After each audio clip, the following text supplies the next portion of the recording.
I have been asked why I use the word contemplation so much rather than the word meditation. And I have also been asked how this word contemplation fits in with the ultimate. Now, the word contemplate means to consider something that already exists. The word has contemplate has more of a contemplation, or has more of a connotation, I should say, of viewing something as though you would view the heavens, you would view the stars, you would view the trees, etc. Or you might view some given fact, you see. Now, to view to view an existing fact is to contemplate. While to meditate means to mentally concentrate at a given point. My main objection to the word meditation is that it does seem that it starts with a so-called human mind effort. And this I object to. I do not believe that we can start from the basis of an illusory mind and work ourselves into the mind that is God. I am firmly convinced that it is necessary to start and to stay with and continue with the mind that is God forever, without any interruption. Now, the word contemplation is better from the standpoint of the ultimate than is the word meditation. And this is because in the ultimate, we approach every truth from the limitless universal standpoint. Now, to meditate or concentrate at one point means to start from a small area or a limited area. Thus, it would mean to start meditation by the very act of limiting yourself. To start meditation by limitation, well, it just means that you're just not going to get very far. That's all. I have talked with many students who have tried this thing of meditation and tried the different methods and so forth that are given. And for the most part, they tell me that they just don't have any success with it.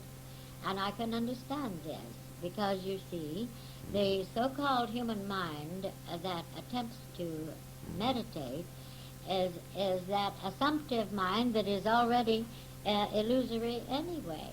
And they don't seem to get outside of the seeming bonds of illusion.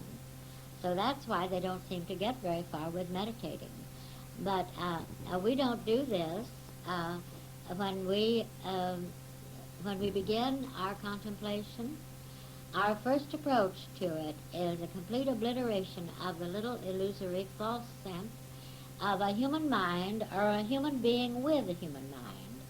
I start virtually every contemplation with some statement to the effect that of myself I'm nothing.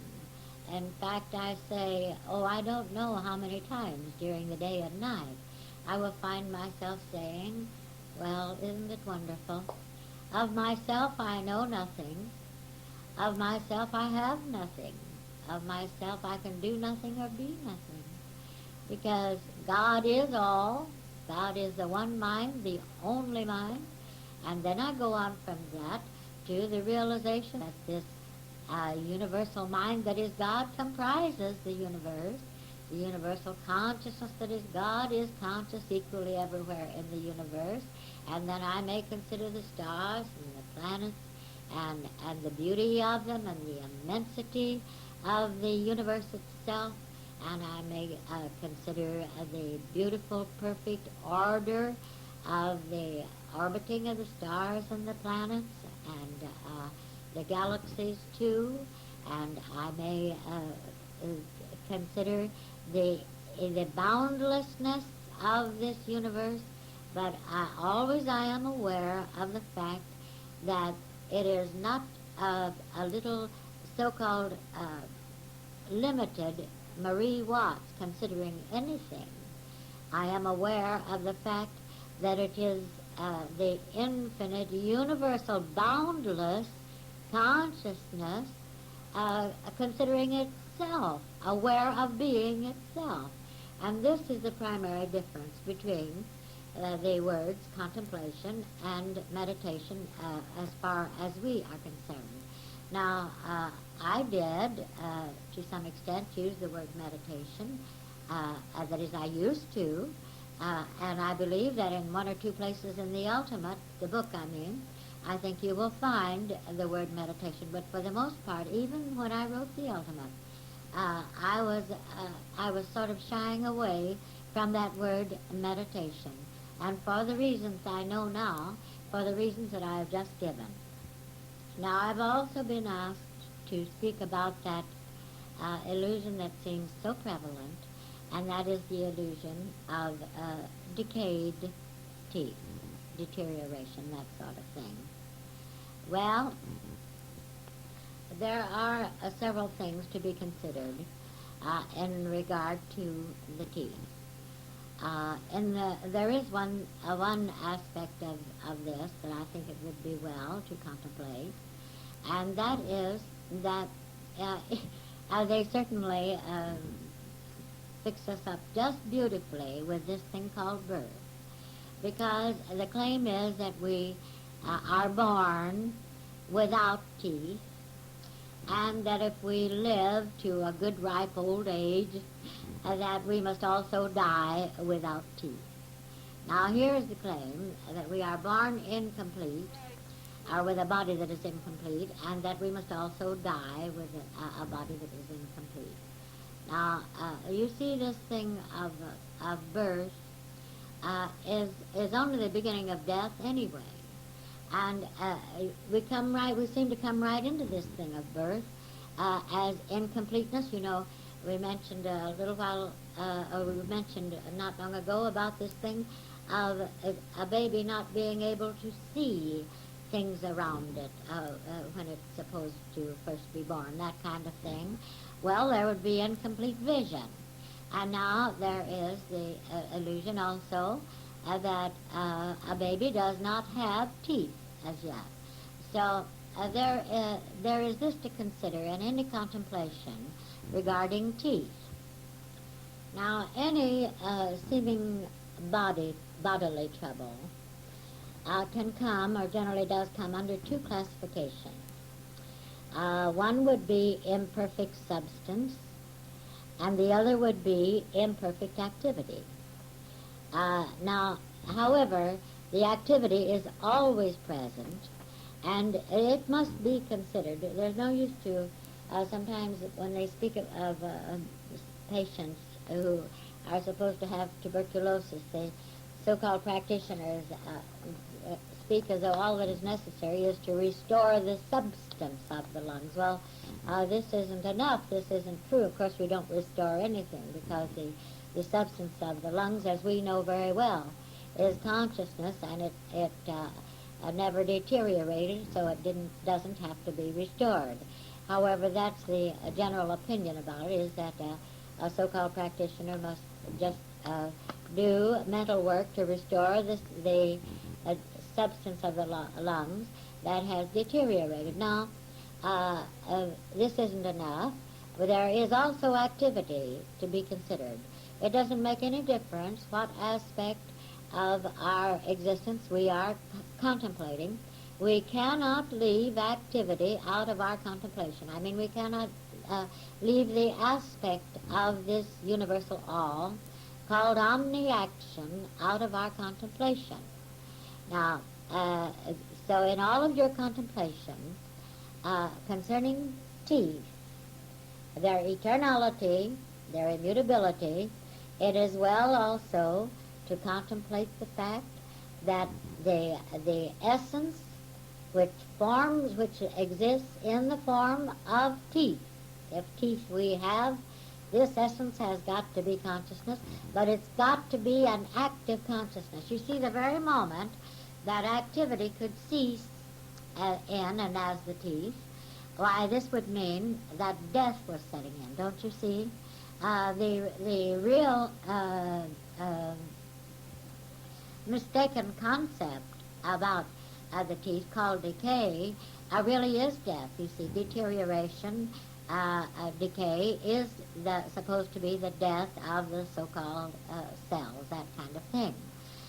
So it is necessary to take the word omni-action and to contemplate this word quite quite a lot in regard to any aspect of the body, whether it seems to be something that is deteriorated teeth, deteriorated bones, lungs, or whatever, or whether it seems to be any other so-called inharmonious condition of the body.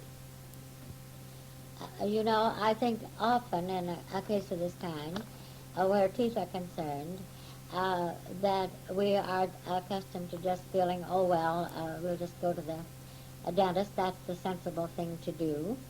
And of course, perhaps it is. It all depends upon the individual. It depends upon the identity. And I never advise anyone either to go to a dentist or not to go to a dentist. This is something that each one must see for himself or for herself.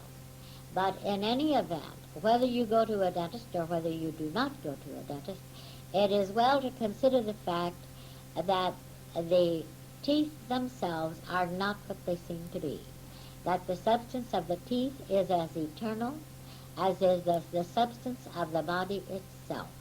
Even as the substance of the body itself is as eternal as is the substance of the universe itself, which is God himself.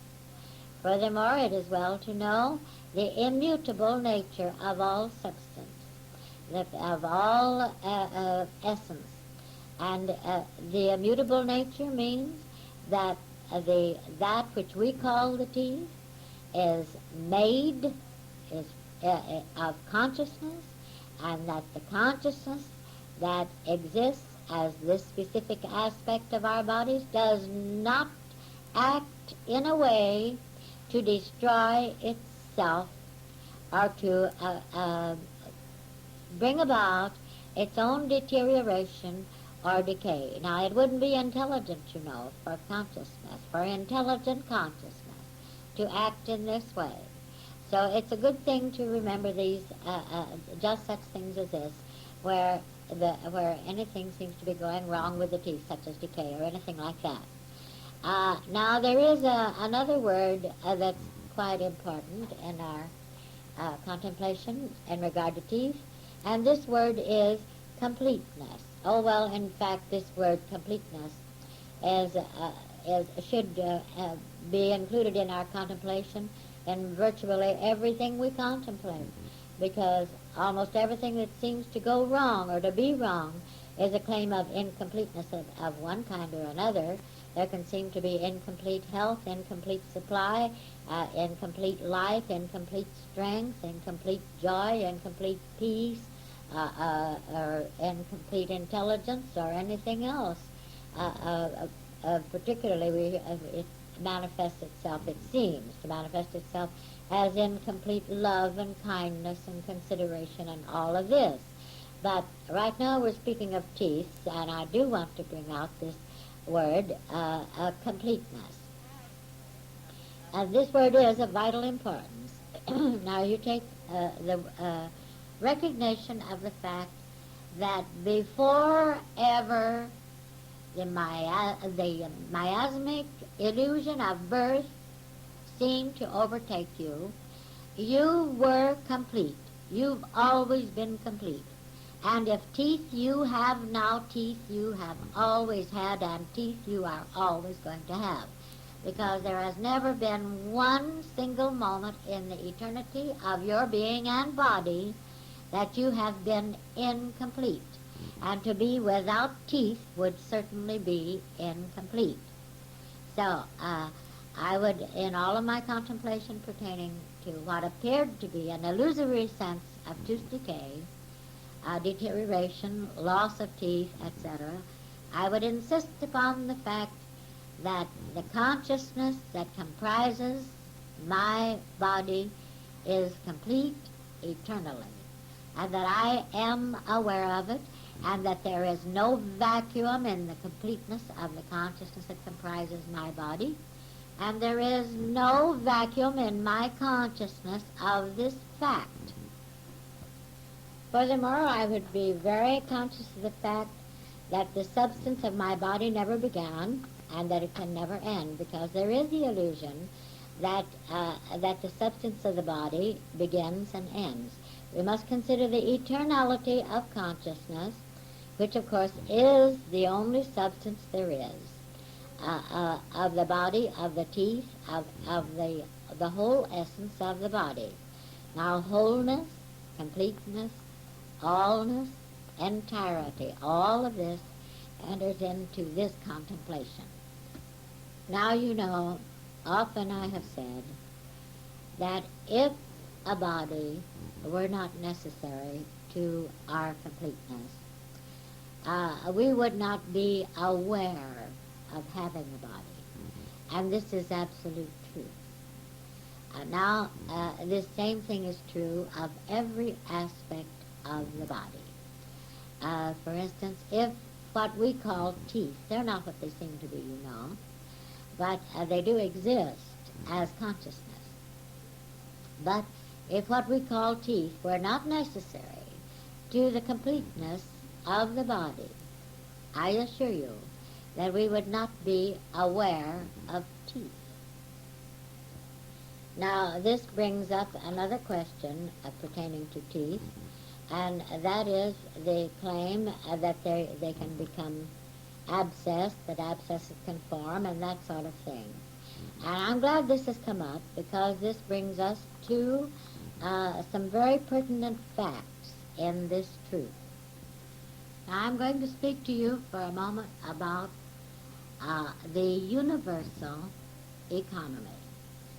You know, there is a universal economy, and this may seem to you a rather strange or odd word for me to use in regard to the universe, but bear with me for a moment and I'll explain what we mean by the universal economy.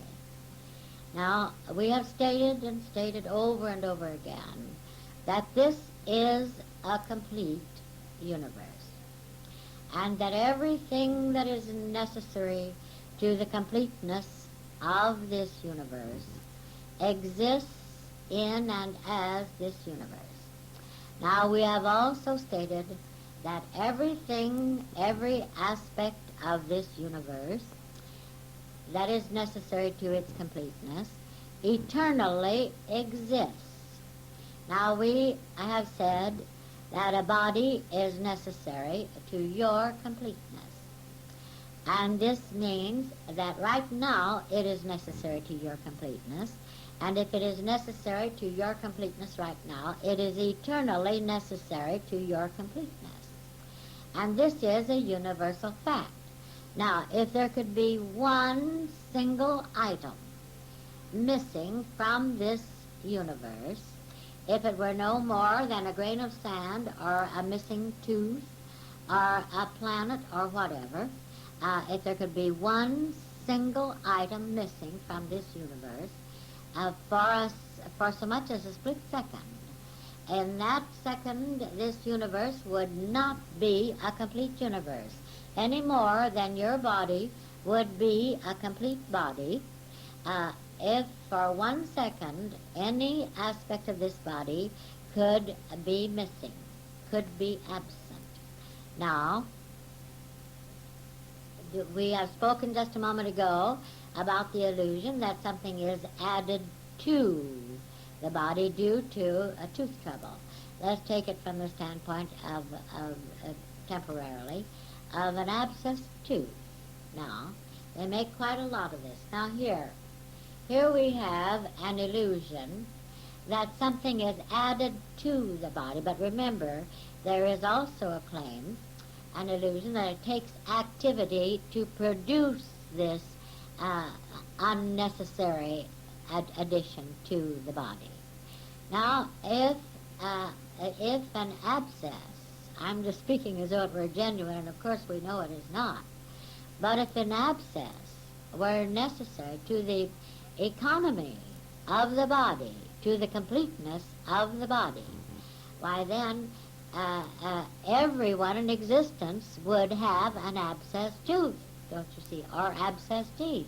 But now, just as in the body of this universe, which we have been speaking about, in and as the body of this universe, every aspect is necessary to its completeness and to its eternality. So it is that in and as your body, every aspect of this body that is necessary to its completeness exists.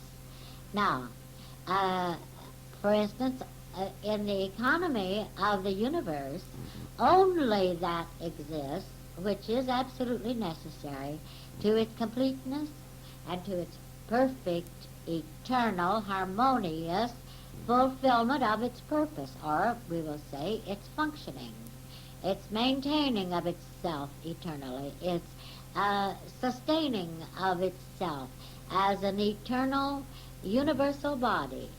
Well, now, by this same token, if everything that is necessary to this universe exists and has always existed, nothing can be added, possibly added, to this universal body, you see.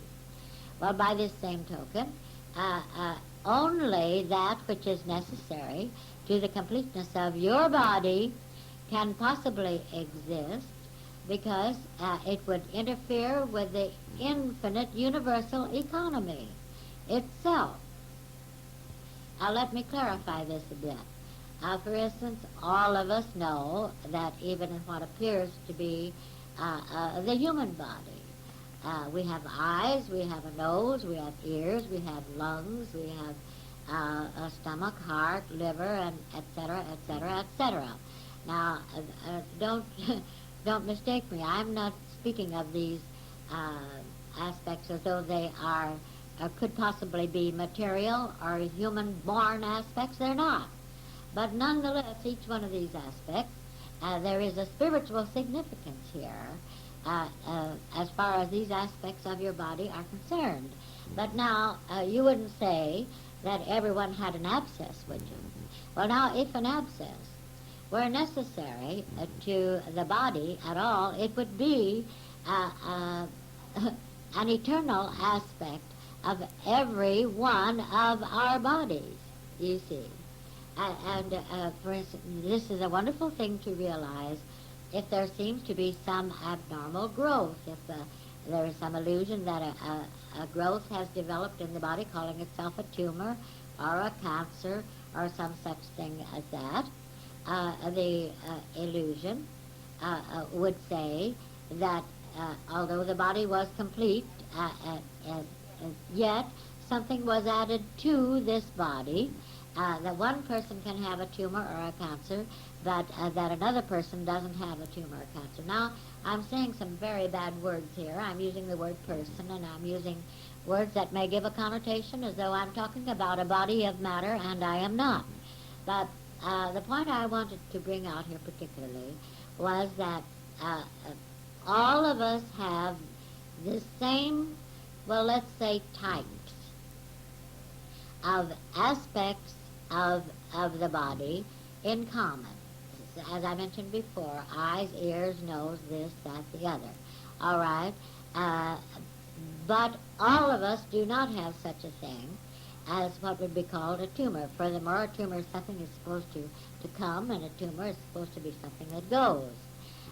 But if a tumor or an abscess or a cancer or something like that were necessary to the eternality, the fulfillment of the purpose of the body, the perfect functioning of the body, the perfect maintenance and sustenance of the body, well then everybody, everyone who has a body, why this body would include such a thing as a tumor or a cancer or an abscess or some such thing as that. Now this is what I'm talking about when I speak of the universal or the divine economy.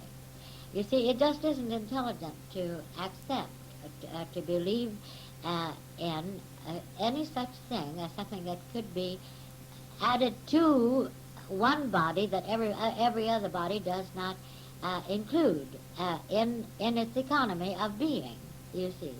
So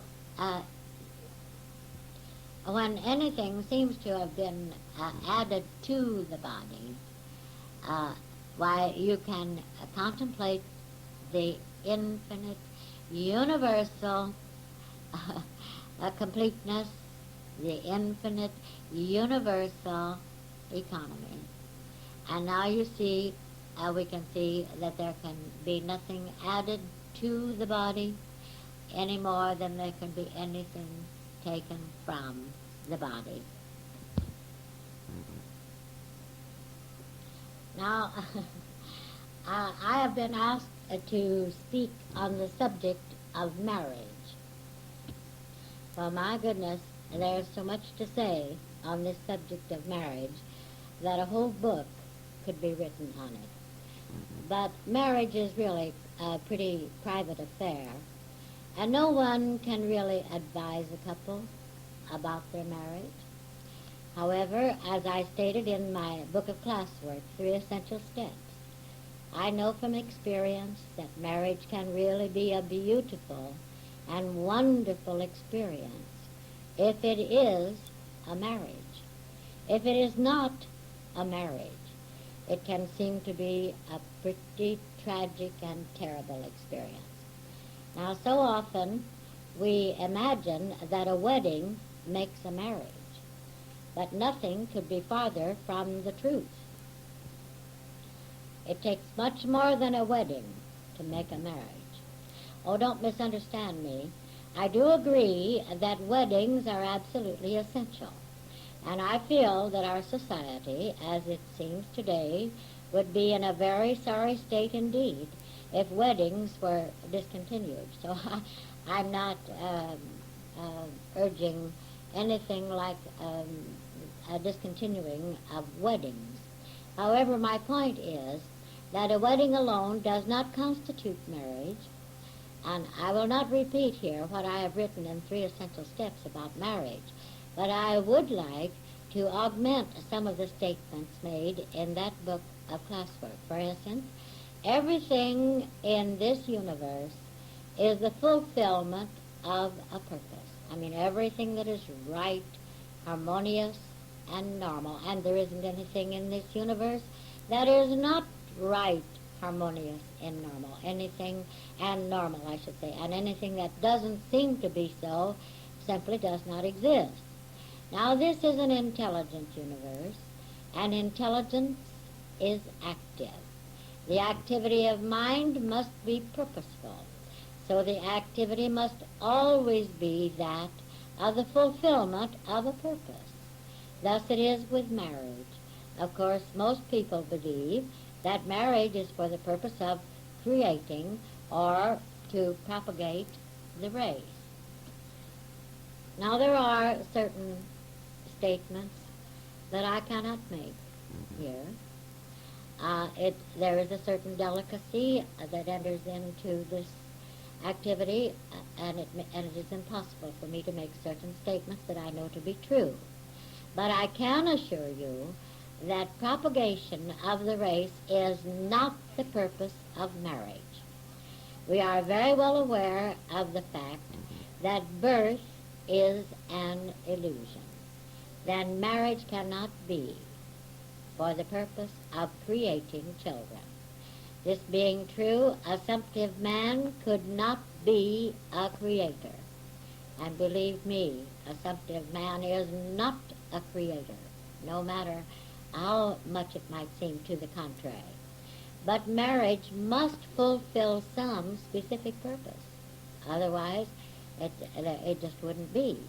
However, if this purpose is to be fulfilled, we must know the meaning of marriage and the spiritual significance of marriage.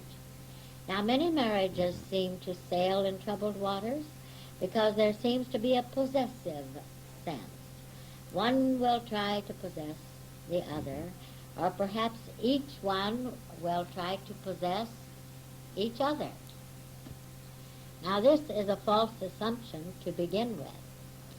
No one should have a wedding with the idea that he is coming into the possession of, let's call it, his mate. No, this is a false assumption. No one can possess another, because this seems to be a basic element where marriages tend to go wrong. Let us have a simile here that will give us a hint as to how it is and why it is possible to have a beautiful marriage without the false sense of possession. There is a basic principle involved in marriage, so let us turn to a basic principle of mathematics for a simile. Now, don't misinterpret what I am saying here. I am not saying that everyone should get married, nothing like that. If anyone feels that he is completely fulfilling whatever his purpose at the moment may be, without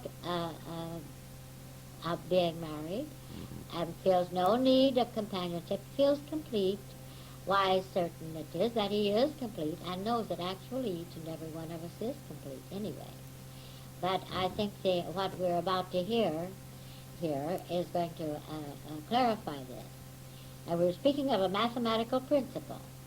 Now, we know that the unit 1 is complete as itself.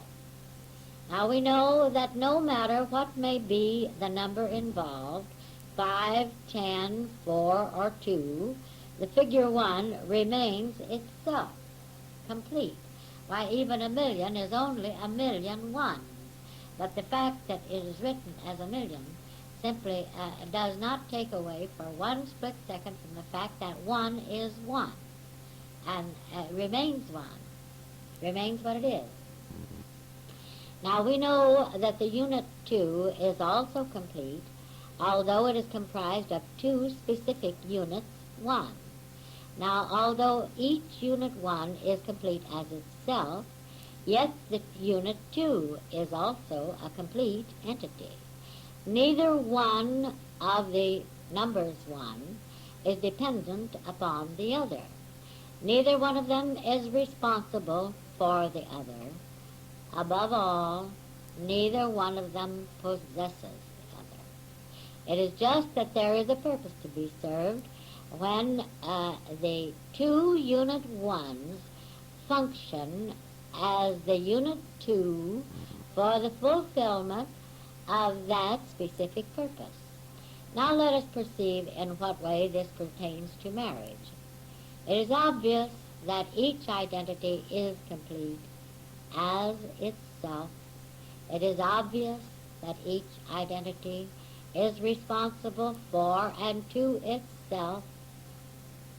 Now, what may not be so clear is that there is a purpose served by there being the unit 2 and what the purpose is. Incidentally, we don't have to consider this just from the standpoint of a marriage. This very same truth can be realized in every situation where 2 or more identities are working as the fulfillment of some specific purpose. It may be the fulfillment of some office activity where 2 identities function together as one.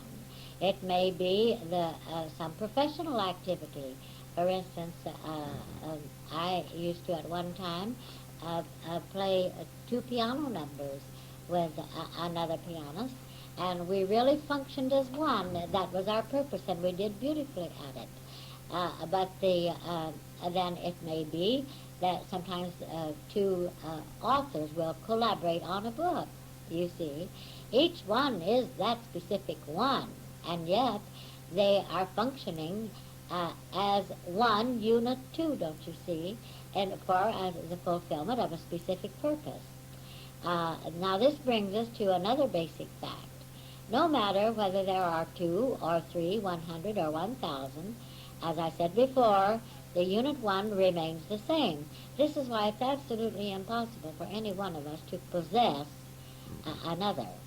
Sometimes 100 unit 1s are necessary for the fulfillment of a purpose, but this does not interfere with the fact that the unit 1 remains distinctly that unit, and it is complete. It is complete as itself. This means that 100 unit ones simply fulfills the purpose of being 100, don't you see? Now, no one can designate the specific purpose of any particular marriage. It may be that the couple, that is the unit two, are to serve some purpose in an artistic way, in a business way, as authors.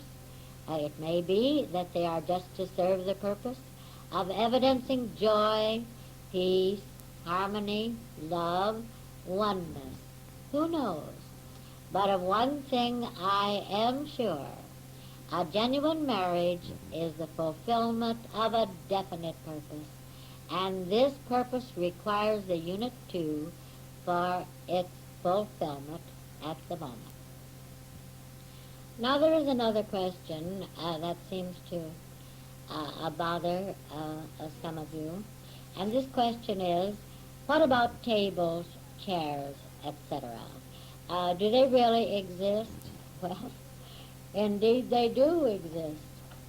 But the chair is no more a solid block of density than is your body. You will probably recall the table that I have mentioned prior to this that was marred by a stain. Well, in case that you haven't heard about this, I will tell you, and you'll see that there is no inanimate, non-intelligent, unconscious substance in form called a table or a chair or anything else. There was someone who lived in North Hollywood, and this one loves antiques. She has a perfectly beautiful antique table, and something happened to the top of it, and the top seemed to be very marred. So she called in a furniture finisher, who deals with antiques, and he told her that nothing could be done about that other than to take the finish off completely and to refinish it. Well, this she did not wish to do because she loved the authenticity of the original finish, the antique finish. So she refused to do this. Well, along in there she purchased a copy of the classwork, 3 Essential Steps. And one day she was reading this classwork, and she suddenly decided she would go into the kitchen and get a drink of water. And in passing the table on her way to the kitchen, she put the book, 3 Essential Steps, down on the table. And she looked at that table, and to her amazement, the mar was completely gone from the table. The table simply was not marred anymore. There was no sign of it. And it never did come back. I mean, it remained in its perfect state. Now, let's question this a bit. What was that table anyway? Was it an inanimate piece of a dead wood? Indeed not. Any physicist would tell you that there is no such thing as an inanimate piece of matter. But this beautiful antique table was consciousness, is consciousness in form. And because this woman loved the table, and it was in her experience, in her apartment, and so forth, why this consciousness in form was also the consciousness of this woman. And when she became aware of the fact that it was utterly impossible for consciousness in form to be marred or to be destroyed or harmed or changed in any way, why, this was her consciousness that was aware of this fact, and because this table was her consciousness of eternal perfection, why, the table had to manifest the perfection that was already operating in and as her consciousness, you see. So everything is consciousness, and a table or a chair is consciousness in form, just as much as is your body consciousness in form. Now, this is not the only event of this kind that I could relate, and there have been many other students of the ultimate who have had similar experiences, too numerous really to mention. But this is just for the purpose of bringing out the point that uh, tables, chairs, floors, carpets, whatever, no matter what appears to be uh, a material object, is not a material object. It is consciousness in form, and therefore it is eternal. It's like the architects that we talked about, who they see the form of the cathedral, they see the form and even the substance of the bridge, etc. It already exists, and they are aware of it before ever it is built, apparently built. Now, by the same token, the design, the delineation, the substance of the table existed long before anyone ever made it, imagined that he made it into a table of matter. But that table exists, and it is an eternal identity, or it wouldn't exist at all. We would never become aware of it, you see. Now, if this table had been a solid, dense, inanimate block of wood, could this one's enlightened consciousness have changed it? Could anything other than refinishing have changed it? No. That's very much like having an operation in order to refinish the body. No, what was the substance of that table? What was its form? What was its beauty? Wasn't it the very same consciousness that was so beautifully enlightened? Didn't the tabletop know itself to be the perfection that this one was seeing? Yes. Well, where was the mar? Nowhere. What was the mar on the tabletop? Nothing. Illusion.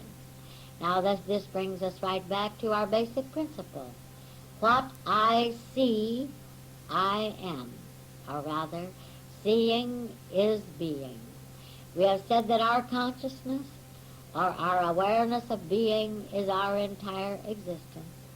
We have said that everything we are aware of consists of our own consciousness. Here, in the tabletop episode, we have an example of this fact. Here, in the presence of the chairs and the table, we have other examples of this very same fact. Now we might ask, what aspect of our consciousness is evidenced as chairs? Well, they're necessary. They fulfill a purpose, don't they? Even as a table fulfills a purpose. Well, they are necessary to our completeness.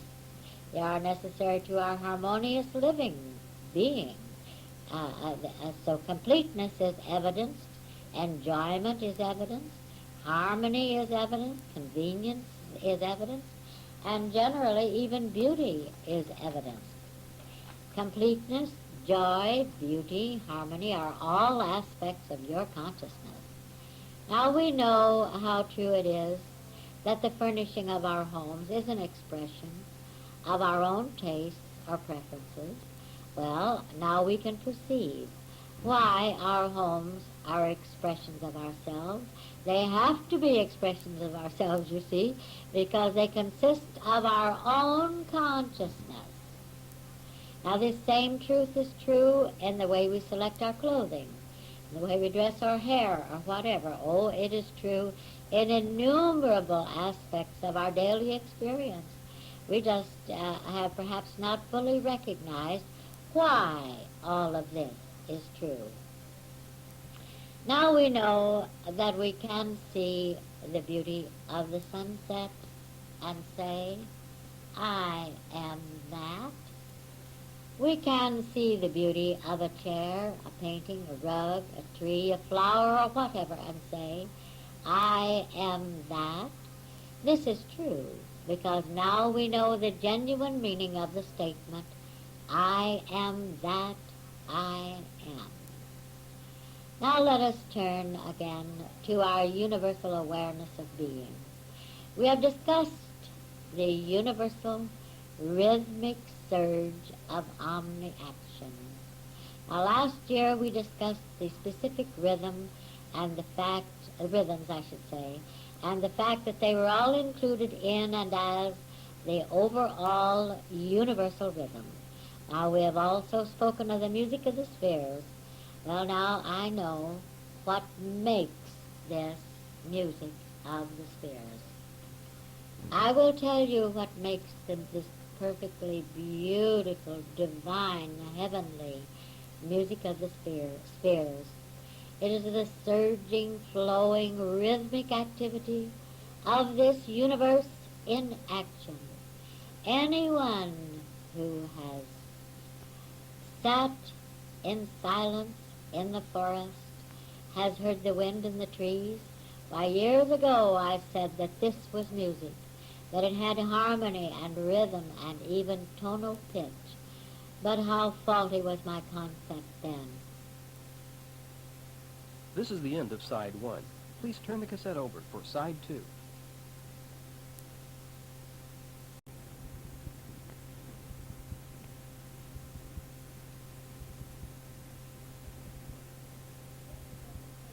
Yes, it was a hint. It was a hint of the universal music. But now the infinite symphony is beyond description. Best of all is when the music, the color, and the forms, intensely active, intensely alive, are all apparent simultaneously. And this does take place. Here in this glorious light, the vision and the hearing are indivisibly one.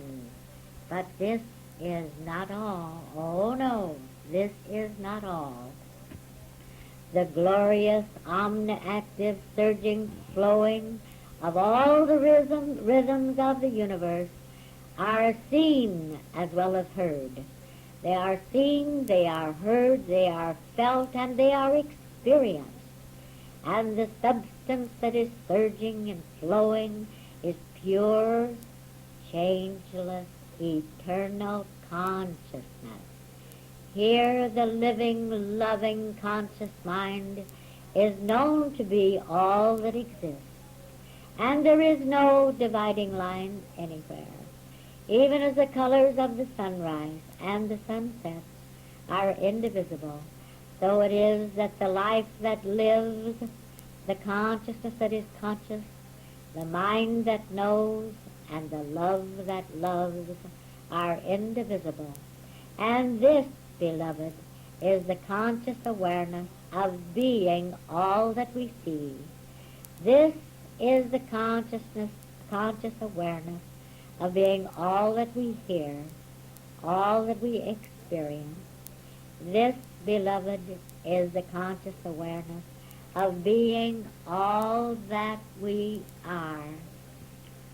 Oh yes, we are that which we see, that which we hear, we are that which we know, and we are that which we experience.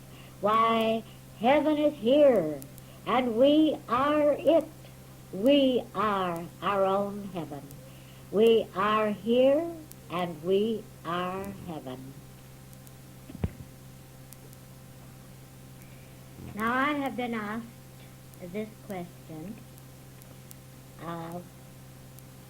quote, why did Jesus say, having eyes ye see not, ears ye hear not? Well, what Jesus meant here was that if it did not seem to us that we saw material objects through material objects named eyes, that we would really see what is here and see it as the perfection that it is. It is because it appears to us that our vision is strained through what could be called eyes of matter, that we seem to see matter. And this brings us back, of course, to that one of those favorite subjects of mine, which is vision. Let's take this expression, seeing is being. If you are that which you see, how far away from it are you? Are you not right where it is, as well as where you are sitting, standing, or walking? Indeed you are. Then why would not you see it? Absolutely perfectly, because you see, if you are where the tree is, if you are where this beautiful scene is, the river, the grass, the flowers, or the words on the page before you, you are what the tree is. You are what the grass is, the flowers, or you are even what the words are on the page before you. And if you are there, that is here to you, and then there is no separation. If you are the words on the page before you, the vision you are is right where those words are. And of course you see them perfectly. How else could you see them? Now this leads right into another question that I think is quite important, and it is, why is it that so often when you need to know a specific truth, you will open the Bible or some other book, and your eyes will just pick out that very truth that meets your need at the moment? Well, this verifies the very fact that we have been just saying, that the consciousness that seems to need to remind itself of some specific truth is the very substance of what would be called the eyes, and it is the very substance of the book called the Bible, or the book that they are reading, no matter what book they're reading, you see. And the signal has signified that the presence of the answer to whatever seems to be their need is right here, announcing itself. You see, the answer was here before the seeming need ever occurred. And because the answer already existed in and as the consciousness of the individual, why naturally the individual would pick up whatever book was necessary at the moment. Naturally, she would open it to exactly where it should be opened. Naturally, her vision would reveal whatever words were necessary at the moment, because what seemed to be her need, and wasn't, of course, but what seemed to be her need, the signal that signified the answer, the consciousness that recognized all of this, was not only her consciousness, but it was the consciousness that constituted her eyes. It was her very same consciousness that constituted the book.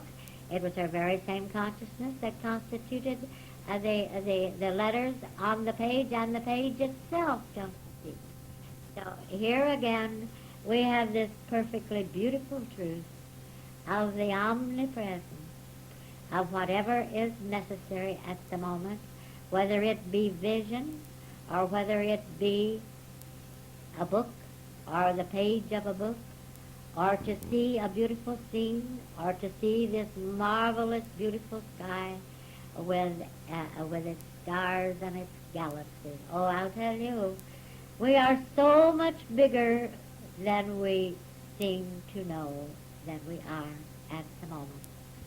Now I have another question here that we'll have to go into, but very briefly. The question is, why is there no cause and effect? And of course this writer, I believe, is taking exception to this a little bit. Why is it that there can be neither a physical nor a mental cause? Now, if there could be cause and effect, there would be dualism. There would have to be the existence of something that could act as a cause, and then there would be the duality of a time lapse, generally. And this cause would, and its time lapse would bring about a certain effect. That places whether the effect could be supposed to be good or it could be supposed to be bad. But it doesn't make any difference. It's false in either case. Because all that is ever going to be is now, and there is no time lapse between. And this is exactly why it is that in such great illumination, I always see the trees complete with the seed, the root, the trunk, the branches, the blossoms, and if they are fruit trees, I see the fruit on the tree, even as the blossoms and all the rest of it. It's all, there is no such thing as a time lapse, you see. This thing of seasons, they are not what they seem to be at all. These things called seasons have to do with the infinite surging rhythm of the universe itself. But the fact that this universe is constantly in this glorious, active, omniactive, surging, rhythmic activity, why, this does not mean that anything is at any moment incomplete. It doesn't mean that one moment some activity takes place which brings an effect that is supposed to take place at some moment or some months later or something like that. It isn't like that at all. Oh, we must have a greater realization of the meaning of this infinite, surging, constant, perfect universe. Now, you may note that I can't seem to stay away from the universe in my contemplation, and there is a reason for that.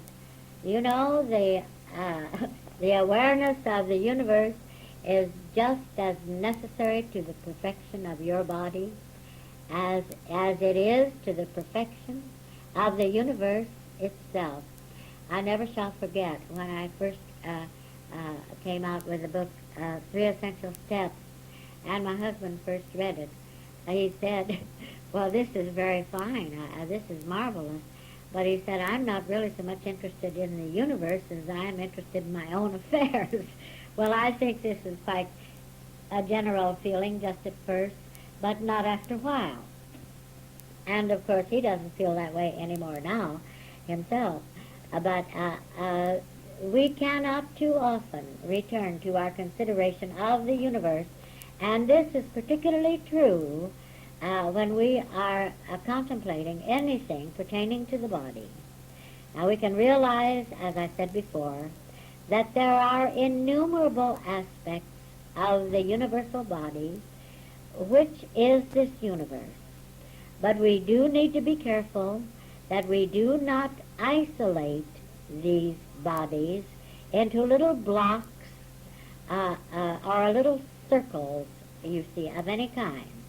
Now let's realize that each one of us is the body of this universe. We went into this before, but I want to go more thoroughly into it now. Now, we spoke about this, but at the same time, we cannot reiterate too much this very fact. Don't you see? It is this truth that each one is the body of the universe that is such an omnipotent truth. Why, I have seen this truth bring instantaneous freedom from what seemed to be excruciating pain, a crisis, when I was able to say, why, the only body there is the body of God. The only body you have is the body of God. Well, what was I saying? I was saying, the only body there is the universal body. The only body you have is the body of the universe. Now, this is absolute truth. The body of God is the universal body. The body of God is the body of the universe itself. Had that not been true, it would not have revealed itself as the evidence of its being true. And if it was true, it is true at this very moment. If it was true and is true as the body of this one that I have just mentioned, it is also true as the body which you call your body. Indeed, it is true. I know as the body that I call my body. So the only body you have is the body of God, the body of the universe. The only body there is the body of the universe. And those of us who have been experiencing, and believe me, it has been an experience during this seminar, those who have been experiencing illumination as we have, know why it is, know how it is that the whole universe can be and is this very body right here. Now we have seen this during the morning sessions of our work, and we also know how it is and why it is that this body right here must be an eternal body, must be a complete body, and must forever and without interruption be a perfect body. Now let's realize that each one of us, as I said, is a body of the universe. Let us perceive that each one of us is a universal consciousness, the universal awareness of being, why we are this universe aware of being. Now we've been talking about the fact that this universe included innumerable aspects of itself. Now the body of this universe includes innumerable aspects of itself. Well, now we have to see that our bodies are this universal body that includes innumerable aspects of ourselves. Let me say this again. Our body is the universal body, and it includes innumerable aspects of ourselves. Well, let's say it this way. The body I have, I am. And the body I am is the universal body, the body of the universe, that includes innumerable aspects of the eternal, conscious, changeless awareness that I am. Well, you know, if you realize this, you can't help knowing what your body is. You can't help knowing what this body is. This body that's right here. This body that is seated in this chair right here. This is the body we're talking about, and there isn't any other. You don't have two bodies. This is why it's so perfect. This is why it's so beautiful, so beautifully perfect. The perfection of beauty, the beauty of perfection. Now, of course, we've made quite a point here about this body. We're bringing it closer to a complete clarification all of the while.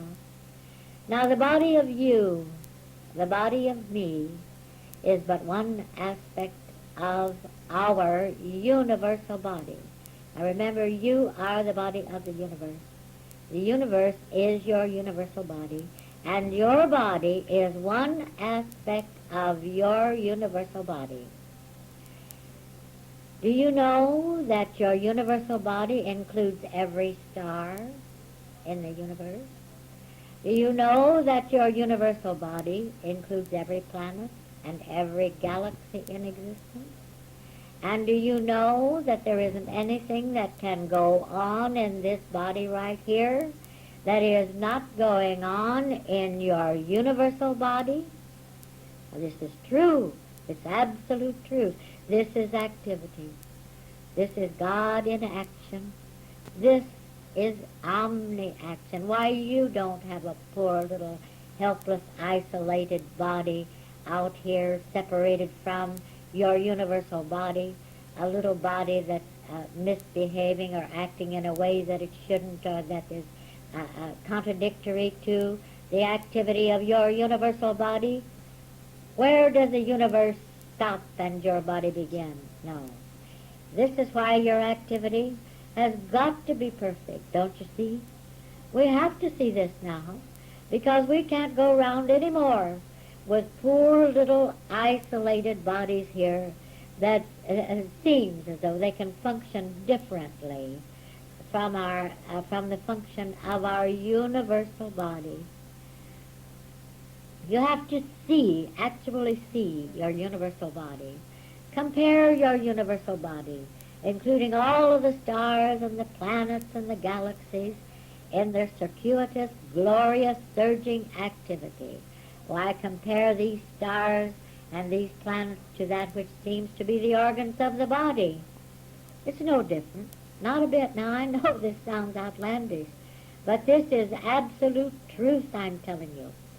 compare this activity, this universal activity, to that which seems to be the activity and is the activity of every aspect of your body.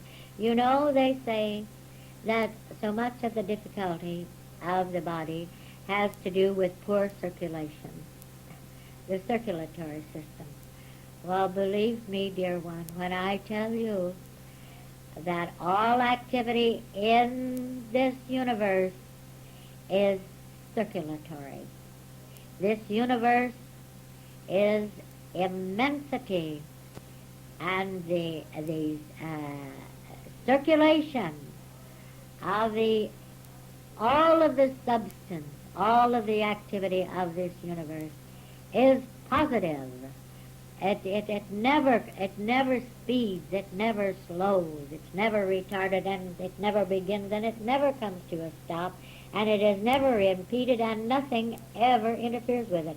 And if there should ever seem to be anything wrong with your circulatory system, all you have to do, beloved one, is to consider the circulatory system of your universal body. This is where the power is, you see.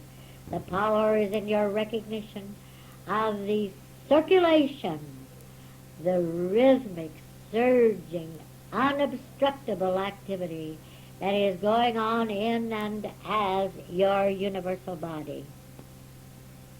No, it's the same thing. It's the same thing going on. Now, this statement is never going to leave you. Never. Why? Because it is established in and as your own consciousness. Now, this realization that we're having right now is never going to forsake you, and you are never going to forsake it, because this is the deepest truth so far as your body is concerned, at least that I have ever seen. Don't be afraid to claim your universal body. Don't be afraid to admit your universal body, to recognize it, to accept it. Don't be afraid to admit the fact that that if you were not a universal body, you could not be a specific body, and that each star and each planet that exists as a body of this universe is included in and as the universal body you are. Don't limit yourself. Don't attempt to isolate your body. Don't be afraid to claim that the body of each star and each planet that exists as the body of this universe is included in and as the universal body that you are. Just as each so-called cell of this specific body is included in and as this particular body, this aspect of your universal body is every so-called cell and aspect of this particular body. Is this clear? Do you want me to say this again? Well, can you see how it is possible for your consciousness, your life, your intelligence, your love to be without limits of any kind? Can you see how it is possible for all of this to be the whole universe, not contained anywhere, not isolated, not stopping anywhere? Can you see that it is possible for this consciousness that you are to exist in forms such as the forms of the planets and of the stars and of this earth planet? Can you see how it is possible for this universal consciousness that you are to exist as the form of your body and as the form of every cell of your body? Can you see this?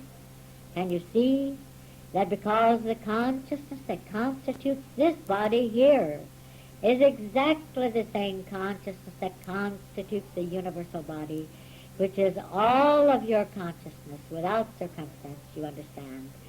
But all of your consciousness is the universal body. Everything that you are conscious of is the universal body, your universal body. And can you see that within this consciousness, now it's your own consciousness I'm speaking about, can you see that within this consciousness, your own consciousness and form, there does exist the bodies of the stars, the planets, as this earth planet, as your body? And can you see that within your universal body, the body of each star and each planet could be called an organ of your universal body? Can you see how each star and each planet could be called even a cell of your universal body? Does this make it more clear? Now, of course, you are not going to say these truths to those who are not prepared to hear them, but you will know what I mean. You know this truth and what it means. You will know when to speak, and you will know when to keep silent. And I have told you that I have had right straight through a very, very special feeling about this seminar, more than I have ever had about any class or any seminar.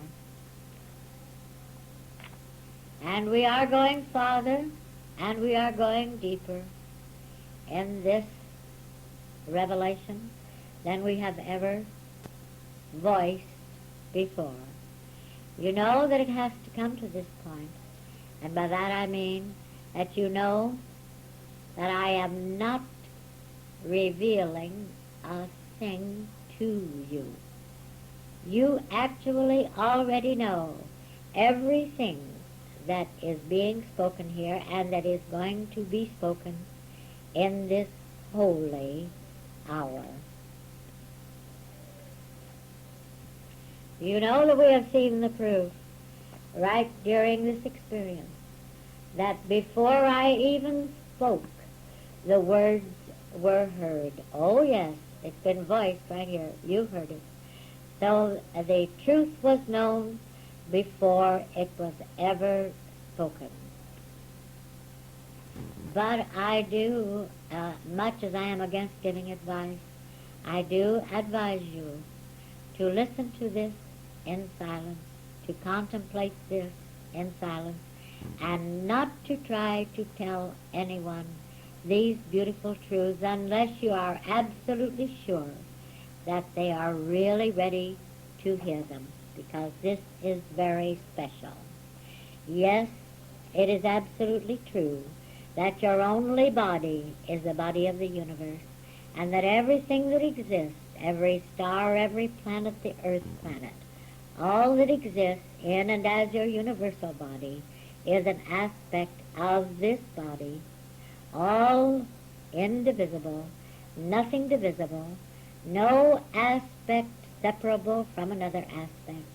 Also this body and the body of everyone you see, and there are so many that you don't ordinarily see, everyone that you see is included in and as your universal body. Now, I know this is going to bear some contemplation, but it's going to be easier for you now to see how it is that this body is inseparable from the infinite universal conscious awareness that you are, because you can see, if you can compare it, yes, if you can compare this body within your universal body to a cell of this body within your body, why then you can see how inseparable you are, this body is, from your universal body. Well, this I cannot write at the moment, as you know, but there will come a day when it can be written. We will read it one day. And now, beloved, we are on holy ground. Now let us listen and speak as one. Please know that the voice you hear is the voice you are. Please know that the words you hear are the words you already know. Remember this one. Remember this one who said that she heard the words before they were spoken, and that when she finally heard them being spoken, it was very much as though the spoken word was an echo of the words that she had already heard within her own consciousness. Now, if you can have this feeling, oh, it's going to be so very helpful. Please know that you are speaking the words that I speak here.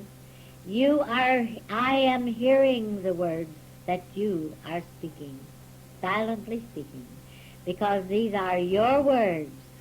If they were not your words, these revelations that are going on would not be taking place, and I can assure you of this. Now, the full, complete power of my universal body exists in and as every aspect of this body that is right here, right now. The complete power of my universal body exists as the strength, as the health, as the perfection of this aspect of itself, which is my specific body, right here, right now. The full power of my universal body exists as that aspect of this body called eyes. The full power of my universal body exists as that aspect of this body called heart. The full power of my universal body exists as that aspect of this body called by any name under the sun. The full power of the universe exists as the omni-action that is going on in my body right here and now. The full power of the omni-action of my universal body is in complete, perfect operation in and as that aspect of that we call this specific body. I know nothing other than the universal body I am. The universal body I am is the conscious awareness of existence that I am. All that exists in form is essential to the completeness of my universal body. Only that which is essential to the completeness of my universal body exists in or as this body. This eternal specific body right here is essential to the completeness of my universal body. Its eternality is essential to the eternality of my universal body. The perfection of this body right here is essential to the perfection of my universal body. The beauty of this body right here is essential to the beauty of my universal body. The completeness of this body right here is essential to the completeness of my universal body. The omnipotent activity of my specific body right here is essential to the universal activity of my universal body. The perfect omnipotent activity of this body is absolutely necessary. The omnipotent activity of my universal body is essential to that aspect of my universal body, which is this body, right here. I am the body of the universe. The universe is the body that I am. I am this specific body. This body is the body I am. Just as the universe is the body of God, and the body of God has many members, many planets, many stars, many galaxies, many suns, many moons, so it is that my body right here has many members. Just as my universal body has many members called stars, planets, etc., so it is that this specific body right here has many members. Just as every member of my universal body is necessary to the completeness of my universal body, so it is that every member of this body right here is necessary to the completeness of this body right here. Just as the eternal, immutable perfection of every member of my universal body is necessary to the complete perfection of my universal body, so it is that the complete perfection of every member of this body right here is necessary to the complete perfection of this body right here and right now. Now let us perceive that the infinite power of all of our seeing lies in the fact that we know ourselves to be the body of the universe. You can see this. And we know, being the body of the universe, we are the power of the universal activity. This is true. This power is here. It is now. It isn't that you possess this power. You don't possess it. It is not your power. It is not my power. It is the power you are. It is the power of being. It is the power of being the universal body. It is the power of being your body. It is the power of being I am. Because what could there be greater than the power of being the universe itself? There can be no greater power, for there can be no other power. The power is in the fact that we know what we are. Oh, how often I've said that. I know what I am. I am what I know. The power is in the fact that we know what we are. The power is in the fact that we are what we know. So here we are right back to that wonderful, glorious statement. Now perceiving the infinite power that is our universal consciousness, which is our body, we can also perceive the infinite power of every aspect of our universal body. We can also perceive the infinite power of being perfect and of remaining eternally perfect as every aspect of our specific body. Can't you see now that what you know is such power, such tremendous power? But the power is your awareness. The power is your awareness of being what you know. The power is in your awareness of knowing what you are. Now, of course, we know that this is a completely perfect universe. Therefore, we know that our universal body is a completely perfect body. Therefore, we know that in order for our universal body to be a completely perfect body, every aspect of this universal body has got to be a perfect aspect, a perfect member. Therefore, it has to be a perfect body. Therefore, this aspect of our universal body that we call our body has got to be a perfect body in order that our universal body be a perfect body. Why, if one smallest member of the body of the universe were imperfect, this would not be a perfect universe. The activity of this specific body right here, this specific aspect of our universal body, has got to be a perfect activity in order that the activity of our universal body remain forever perfect. Why, the completeness of this aspect of our universal body has got to be complete perfection in order that our universal body be completely perfect. But this is not all.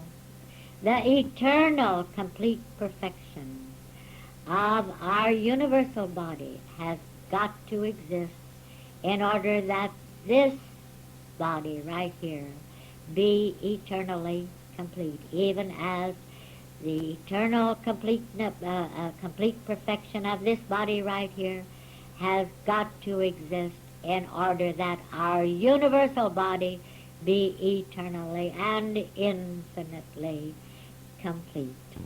Complete perfection. Now we know that this is a completely perfect universe and that this body is this very same complete perfection. We now know what we were talking about when we spoke about every fact being a universal fact. Now you can see every truth is a universal truth. Now it's clear. Now you can see what we mean when we say the consciousness I am is everywhere, because the consciousness I am is the everywhere. Therefore, the consciousness I am is the body of the universe. The consciousness I am is this specific body.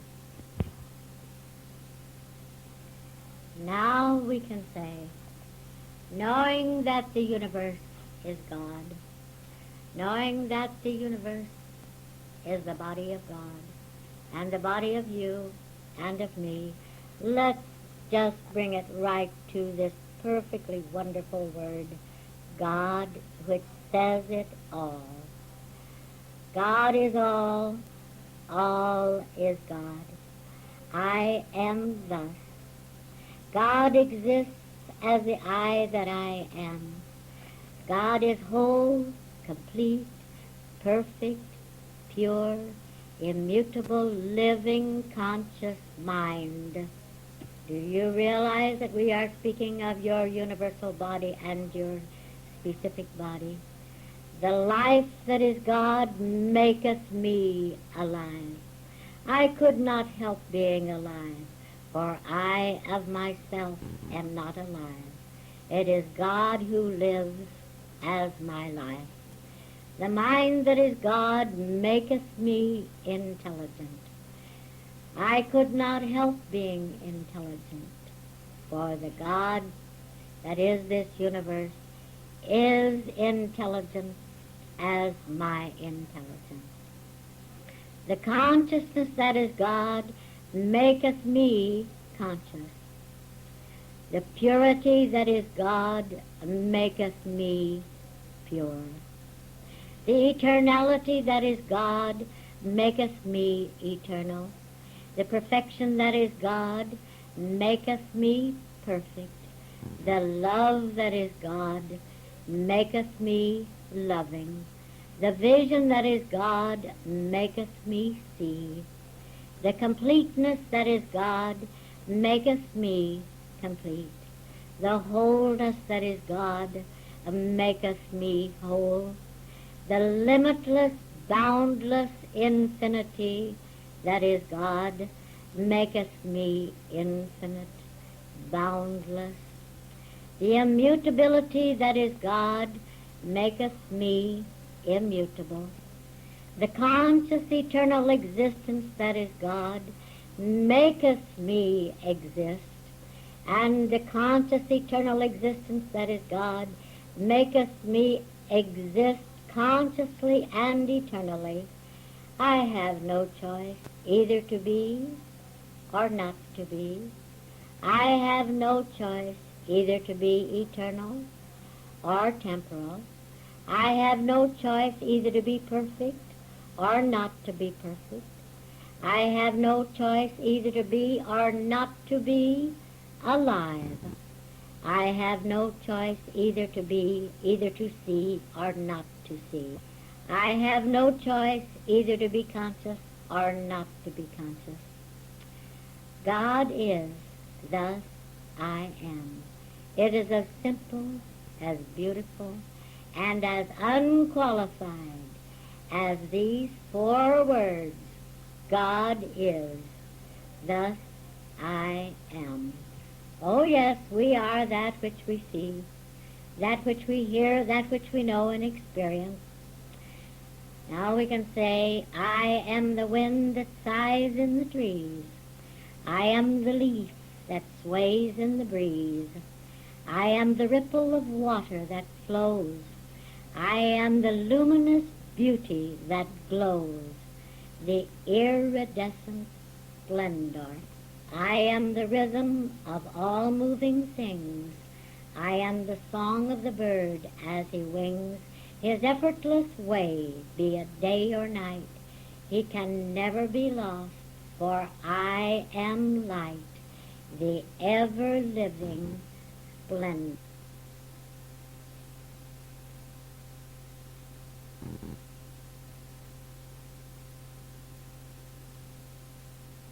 I hope you enjoy this spiritual audio. Like, share and subscribe for more.